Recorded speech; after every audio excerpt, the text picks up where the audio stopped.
What's up, friends? Today we're going to talk about how to write a song. I've been writing a lot of songs recently because I'm in between the finishing of an album and the release of an album. So along with some marketing, I've just been writing a lot, trying to come up with new ideas for a new album. And so I'm probably writing, 3 to 4 songs a day. So I thought I'd talk about some of the basic principles. And these could be helpful for those who have never written a song. And I hope they'll also be helpful for those who've written songs before but need just little gentle reminders of important principles to keep in mind as they write. First, do not expect your first song to be good. It will probably be terrible.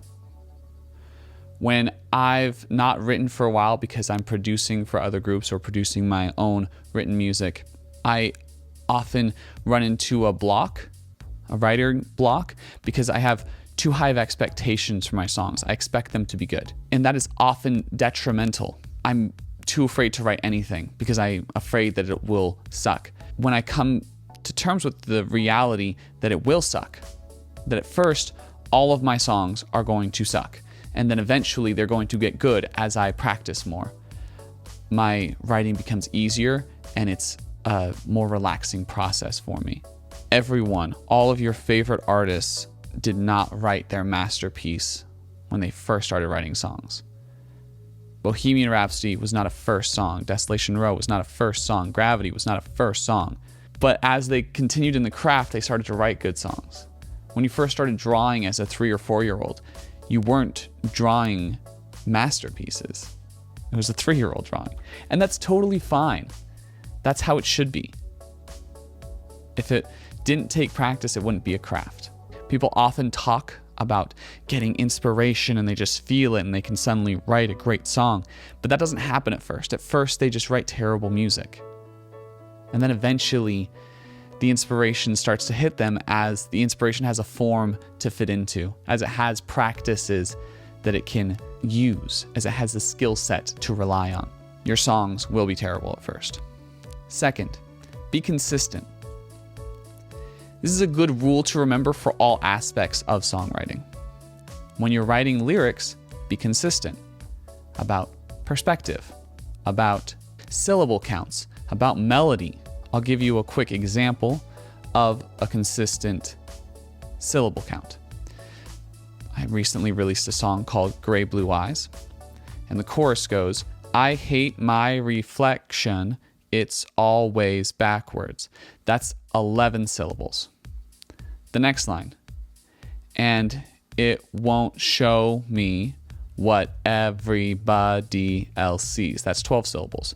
Then my third line is going to match my first line. "I hate my intentions, I'm always after." 11. Then it's going to be 12 again. "The kind of person that I'm never gonna be." 12. Always try to kind of get that going with your melodies, where the first matches the third, the second matches the fourth. And normally you're going to keep your melodies into groups of 4. You're going to want to repeat your melody at least twice, or have like a slight variation the second time through, but have it be similar in syllable counts. And this will help people's brains to process the information. Unreliable syllable counts can create for really messy songs. You don't want to get into that practice. It's okay to break the rules occasionally, but first you want to understand the rules before you break them. That creativity isn't going to sound right if you don't have a basis to go off of. Also, consistency can apply to lyrical perspective. If you're writing about people like he's and she's, you're going to keep it third person throughout the song.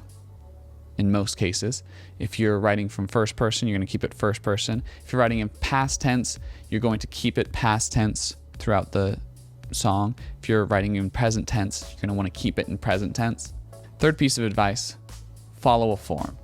Most songs that are released follow some sort of form. They're not just letting themselves go off. They're making sure that melodies repeat in a predictable pattern. And this helps to satisfy the listener. One of the most popular current patterns is verse, chorus, bridge, chorus. So you have a section that makes up a verse where you sing about some subject, and then you have your chorus, which has the tendency to be the catchiest portion of the song. And this is the part that you want to repeat often. So you build up to that chorus, and then you have a verse again that follows, if not the exact same melody, a slight variation on the original melody that made up that verse. And then you come back to that chorus to sing that catchy melody again, or play that catchy melody if the melody is an instrumental. And then you come to a bridge where you have your strongest deviation from those melodies. Everything kind of goes to a different place for a second, and then you come back to that chorus. There's also chorus, verse, chorus, which you'll see in a lot of hip hop music. And there's just a variety of forms that you can find on the internet. If you want me to go over all of the forms in a video, all the most popular forms, I would be happy to do so. Eventually, you'll get to a point where you can create variations on these forms, but at first, try to follow them to the T. One last extra piece of advice outside of knowing that your song will suck, being consistent and following a form. A lot of people I talk to struggle with writing melodies that they've already heard, with plagiarizing someone else's song on accident. Super common. It's so common that professionals do it. So at first, you may make adaptations to other people's melodies, and just remember that as long as it's funny, you can just make it a parody. You know, you can follow exactly someone's melody. You shouldn't feel terrible about that. But if you find yourself kind of coming too close to a melody that you know, vary notes. If your song is sounding a lot like, is this the real life? Is this just fantasy? You could do more of like a, is this the real life? Is this just fantasy? And now it sounds like a completely different song just because you varied a couple of the notes. That's just kind of a helpful hint for pitfalls that people fall into. Hope you've enjoyed this video. Hope it helps you as you engage in the songwriting process. If you have more questions, please leave some comments. Like, comment, share, subscribe. Please subscribe. It helps me so much. And if you'd like more of this content, please let me know in the comment section. Thanks so much. Catch you on the flip. I hate my reflection. It's all